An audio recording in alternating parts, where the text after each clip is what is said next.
you know. Right. Um, but make no mistake, there are a lot of people in Washington who are involved with businesses, a Yeah. lot. Yeah. And so it almost creates like, do you really want to say that a politician, I mean, because a lot of, again, not to go one side or the other, but, there's some brilliant people in the business world Yeah. who we need more of them in Washington. And we Right. don't want to take away that, that they have to get out of their business because, I mean, let's face it, it's a massive pay cut for most of them Right. if they go work in Washington. So we don't want to take away that ability, in my opinion, of a business owner to have to divest their business because it could take away from their motivation to go to Washington, and we'd love Right. to have some of them. Right. It's like you kind of see the argument both ways, where it's like you don't want them to go to Washington and try to make legislation that positively benefits them or maybe deregulates their industry Mm, and it makes them able to exploit an industry. But at the same time, you don't want people that have my dad talks about this with teaching. You don't want people making rules in this case about business that have no idea what business is about. In my father's right. case, he always talked about politicians in Jeff City The education, yeah. legislating about teaching when they've never taught. Oh yeah, I totally agree with that, and it's the same thing. I absolutely agree with that. I mean, I absolutely agree. Yeah, I mean, maybe that's the whole like stick of the whole thing is that you have to find a balance, and that's the ugly part about politics is Yeah. finding that balance and arguing to find it. Yeah, well, and here's one other thing about this stimulus thing, um, that bothers a lot of people is there's still a bunch of crap in the bill, a Yeah, bunch of stuff completely unrelated to the coronavirus situation. I mean, there's like the Kennedy Library thing and all that. I mean, it's just like so. There was the House's initial bill. I don't want to get into too much name calling, but let's just be real here. Nancy Pelosi created a bill, and it was like 6 trillion because of all the stuff that got added. And there was like this laundry list of things you would read, like wind energy. And trust me, I'm for wind energy. We're in Kansas. I think wind energy is awesome, but there's a time and a place to address certain situations. This was just definitely not the time or the place. So hmm part of our 2.5 trillion is unrelated to coronavirus, but I think I saw that. I don't know. I think this bill would probably have been better off closer to a trillion to trillion and a half, just lining up, like I said, lining the coffers of the unemployment system. hmm The only downside of lining the coffers of the unemployment system is that unemployment, for people who don't know, like if you file for unemployment, you go through the state agency. So, like here, if you become unemployed, you contact the state of Kansas Department of Labor, and they have an unemployment office, and you apply for unemployment, and then they do their due diligence, and they see, how much you made. They pull your employee records because your employer files an unemployment tax return every quarter that has your name on it. So they go through all that. Well, that whole process would have failed um, without this bill. Because or excuse me, that whole process would fail if we had the type of unemployment we are headed towards. hmm Because the state unemployment, they're not ready to handle the onslaught of applications right. that would be coming in. So that's why it's so important that we also have the aspect of the small businesses being able to keep their doors open. Right. And because a lot of people are like, why do we need to give any money to business? Well, we got to have the businesses open. They've got to be able to maintain an ongoing, because we don't want people ultimately going into the unemployment system, even if the coffers are lined, because we could overwhelm that system. And we talk about this curve on, the healthcare situation. Well, we got a curve with unemployment too, that Right. they can only handle so much work. So it's a well balanced bill in that regard, but probably need to be closer to a trillion and a half. Just focusing on my opinion, more on unemployment and the things that keep the unemployment going, which is the small businesses and the big businesses. Even though we have to bail them out, which I understand. I wasn't when it came to the '08 buyouts that you mentioned. I mean, you had to bail out the banks. I don't think there was a question about that. hmm Um, you get into more arguments about the auto industry because a lot of people don't realize this, but we have three automakers in the United States, three major automakers. GM, Ford, Chrysler. Ford didn't take any buyout money Right. because they were well positioned. And so you have to ask the question is, well, hold on a second. What's going on that two of the automakers are crying for bailouts and one isn't? What's going on here? It can't be an industry problem if one of the three is sitting pretty. Right. What's going on with the other two? And we still did the bailouts because there's a lot of workers and Yeah. stuff. You do have to ask the question, though, wait a minute. I mean, this can't be an industry only problem if one of the three is good to go. So that one was a little more debatable to me. Yeah. Yeah. Well, it's so much involved too. It's like this is like I feel like it's a false dichotomy of like only pay only give money to businesses or only give money to citizens. It's like, well, we're in an interconnected web, and businesses, I'll say businesses are people. I don't mean the legal entity as a person, even though that's a whole other issue, but just that businesses are a collection of people that provide goods and services. Like Mm-hmm. if those people, assuming we're not to the point of in complete automation, if those people stop existing, the business ceases to exist. So I think that's what we forget sometimes is that businesses are people doing things under the umbrella of a brand name or some kind of registered entity that represents them.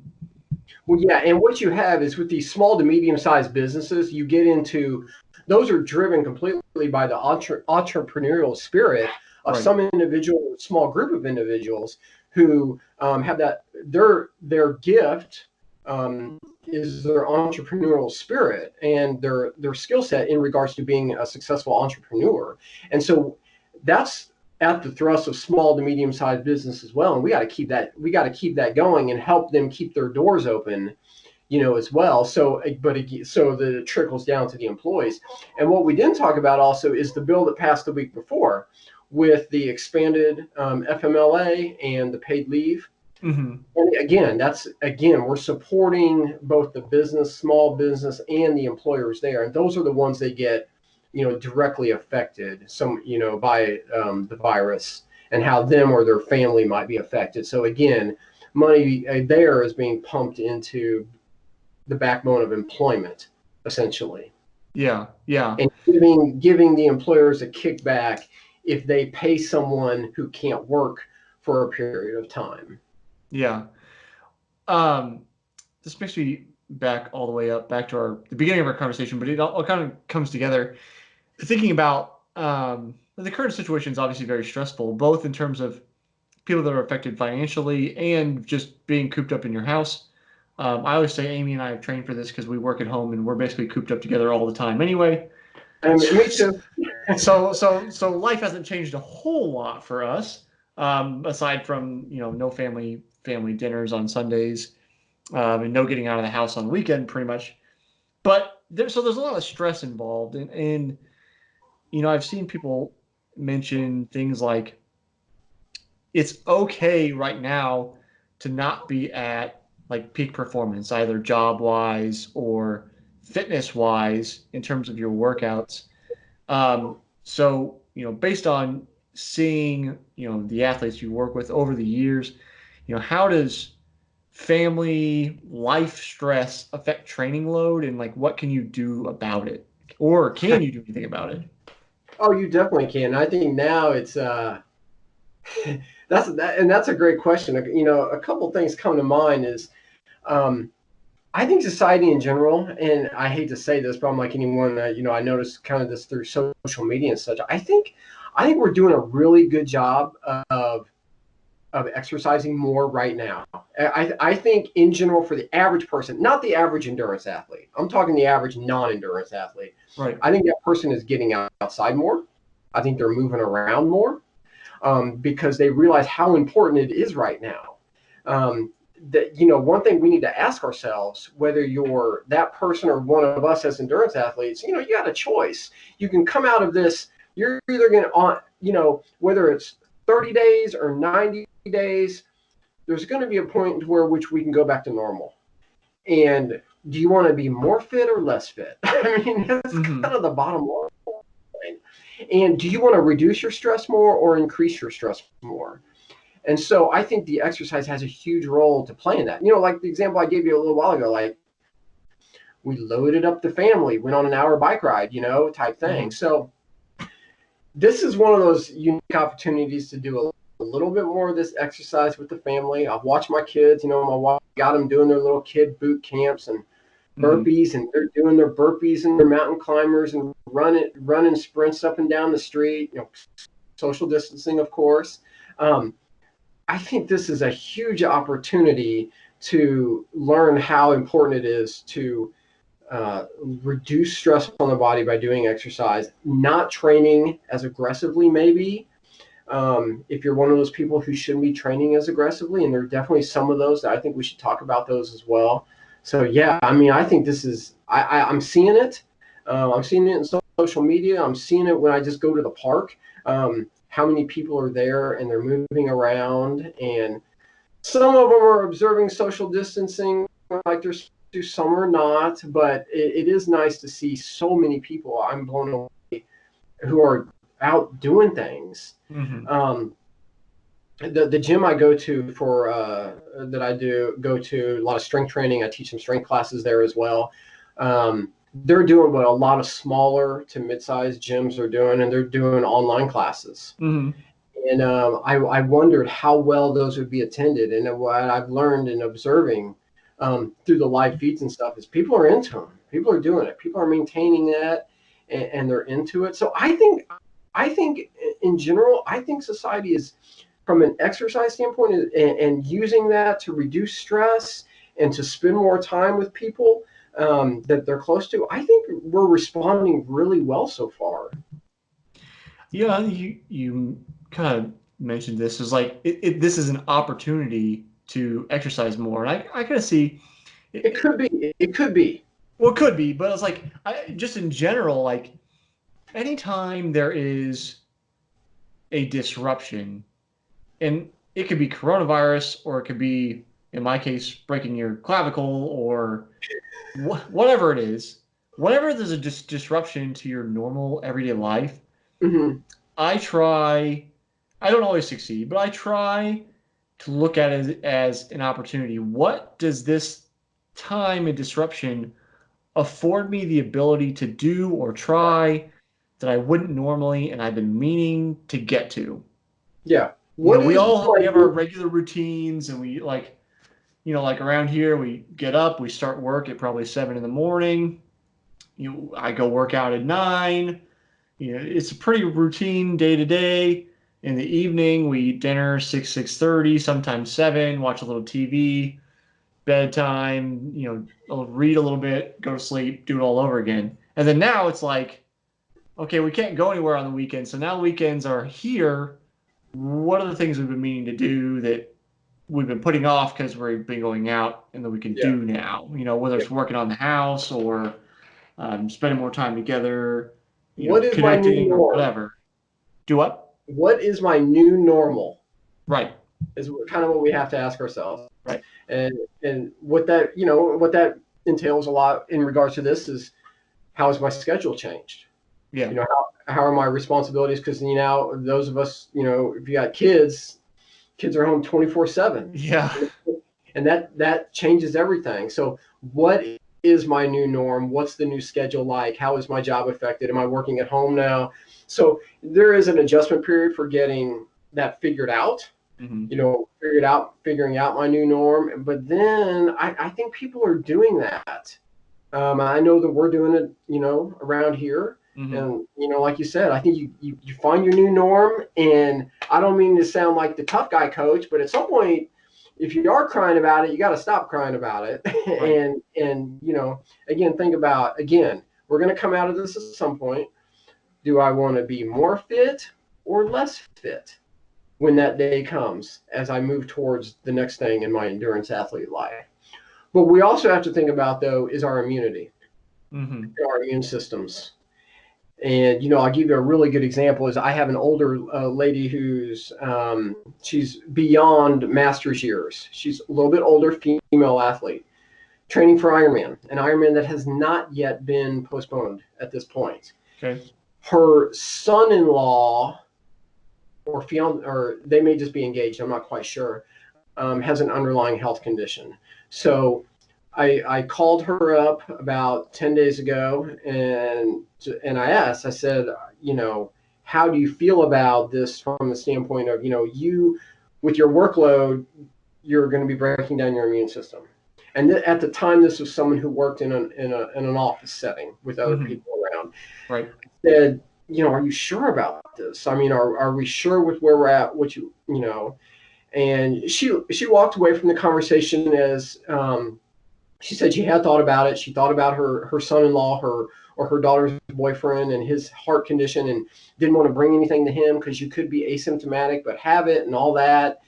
And she came back and said, well, my office is now shut down, so I'm gonna train for one more week, and I'm gonna take care of myself really well during that week, and then we'll revisit it and kind of see where everything's at. But I think everyone has to do that. You have to consider, am I stretching my system out beyond my history?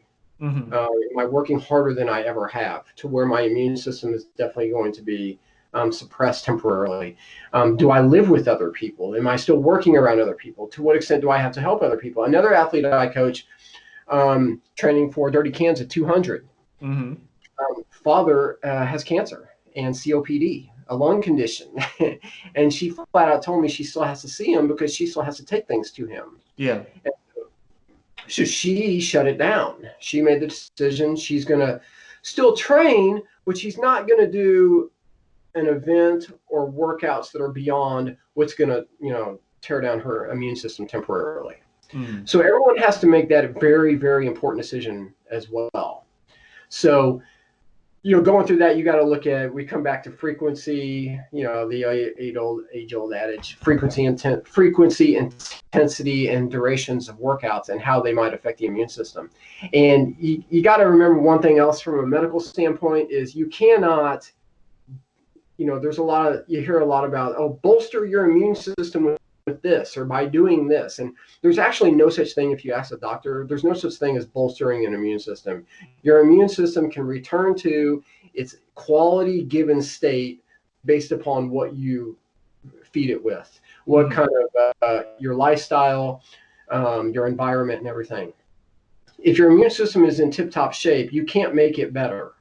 But as an athlete, you can break it down, and you can break it down temporarily to where it doesn't come back super quick, depending upon what you're doing with your workouts, your sleep, your nutrition, your environment. So you have to really think about all those things. I mean, if you've never done an Ironman before and you're in the thrust of Ironman training and you're going where you've never gone before and you have people you live with, I think you've got to think twice about and I don't think it's a lifeline that you are 100% quarantined and working at home all of a sudden. I don't think that necessarily makes it better because, again, people can be asymptomatic. You're still going to have to go to the grocery store. Right. I mean, you're still going to have to go get gas in your car.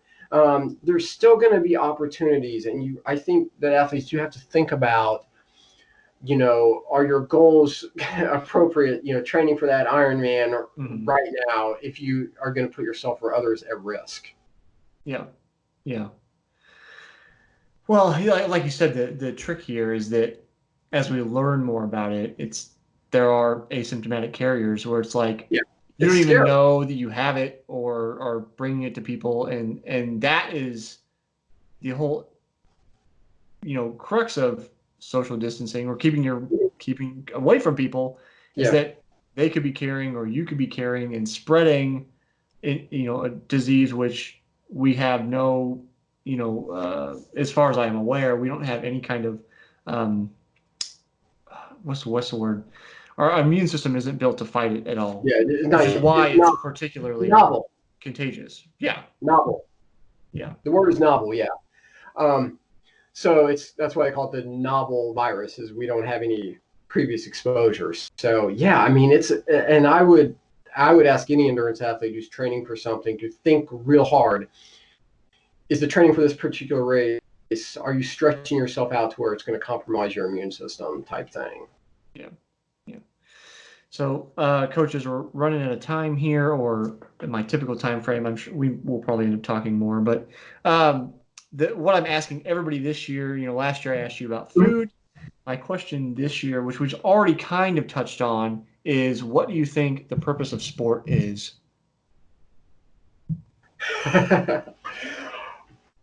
Boy, I could go on about this one forever, because I've been thinking about this. And when you say sport, I'm assuming you mean sports in general, Yep. like running, basketball, water polo, lacrosse. It could be anything. Any form of what you might consider competitive physical activity. Yeah. Okay. So what is that role? I think sport has a very important role that we need to embrace. And I won't be cliche and say all the stuff that most people would say. Oh, it teaches kids about competitiveness. It keeps you in shape. It gives you a hobby, an outlet. We know all that kinds of stuff. Um, and all that stuff is very important. And I like to say that everybody needs to have their thing. Everybody needs to have their thing. And if sport is your thing, and you need to have that, yes, I do agree. The thought, though, that's been in my mind a lot lately is, I have two kids, 10 and 6 now, and they're both into sports. And they look like they'll be kids that'll be pretty good at sports growing up, and that kind of thing. But I see the level to which youth sports are at, and what parents are doing with youth in sports. And I say the word commitment, but I don't even think the word commitment really scratches the surface. I think what I see in a lot of youth sports right now is overcommitment. Mm-hmm. And sometimes I see it, I'm just like, what we do with our kids. And I do wonder about the lesson that we're teaching them. It is not uncommon. My daughter has friends who will be in 4 sports in one season. Mm-hmm. And they will spend a Saturday going from one to the next to the next. And the time, the money, and I think about the time they say spend. What is the opportunity cost of the time spent on some sports, especially with youth? And you could get into it a little bit with adults, well, especially with endurance athletes.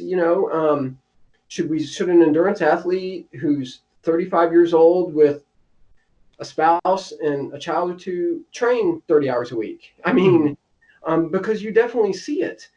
And so I think sports have a very important role, because everyone needs to have their thing for many reasons, as we talked about before and we know about. But I also wonder, is sports in our society overcommitted right now with some of the approaches that are taken? And I can go on, and at times I've wanted to go on a soapbox about youth sports and and I played sports growing up.